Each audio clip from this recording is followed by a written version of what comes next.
Hello and welcome to another edition of the UK Law Weekly podcast with me, your host, Marcus Cleaver. This week we're going to be looking at the case of X and Kuoni Travel Limited, and the citation for this case is 2019 UKSC 37. Much like last week's episode, this will be another shorter one, as we will be looking at a preliminary reference to the Court of Justice of the European Union rather than a substantive judgment. I imagine that it is just a coincidence that we got two of these in a row, but then again perhaps the Supreme Court are asking their European counterparts as many questions as they can before the end of October. Anyway, in this case, X went on holiday to Sri Lanka with her husband in 2010. The trip was organised by the respondent in this case, Kuoni Travel Limited, and the two parties entered into a contract for the provision of a package holiday.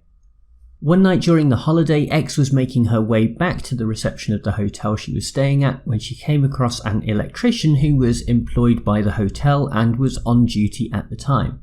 This employee is referred to in the case as N, and he offered to show X a shortcut back to reception.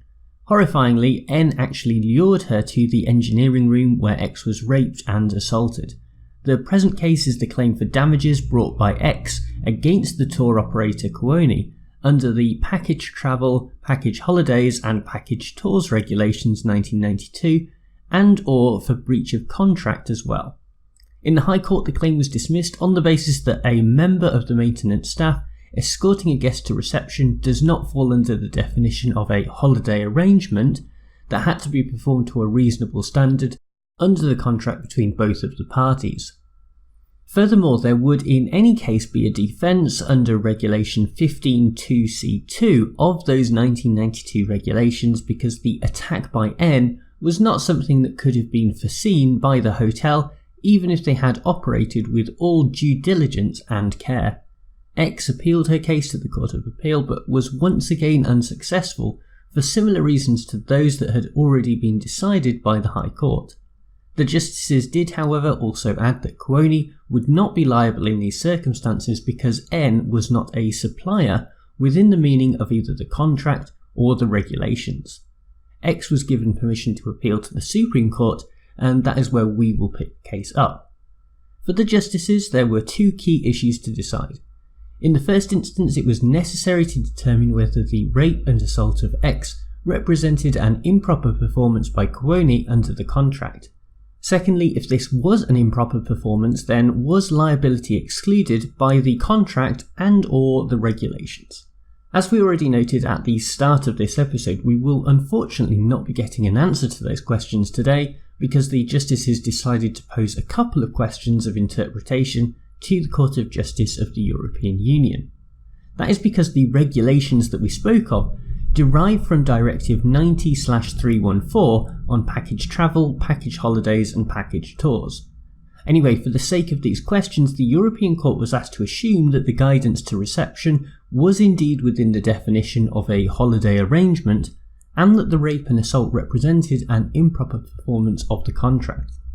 With that in mind, the first question was whether the defence that the actions of N were unforeseeable could be applied in these circumstances, and how that defence under Article 5 of the directive should be applied. The second question was, under the same provision, is the employee of the hotel a supplier of services or not? As with the case we discussed last week, it will be some time before we get an answer to these questions, and even longer before we have a full resolution to this case. Nevertheless, it is possible for us to have a brief discussion of some of the issues surrounding the case, and the best place to start is with the appalling trauma that X must have suffered.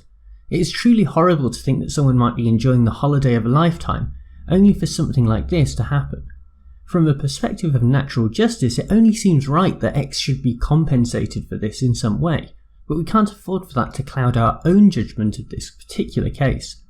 After all, it seems reasonable to say that the tour operator could not have foreseen the rape and assault, even if it were to be conceded that a guest being escorted to the reception did comprise a holiday arrangement.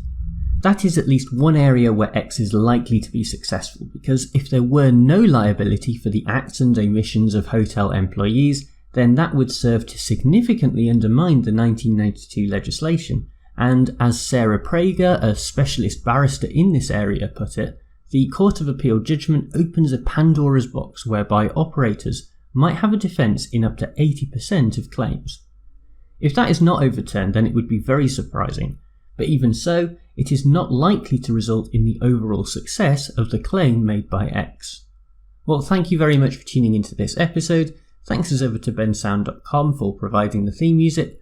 Remember, if you do get a chance to rate and review the podcast on iTunes or Apple Podcasts, then that is hugely appreciated and makes a significant difference to producing this podcast and getting the information out there.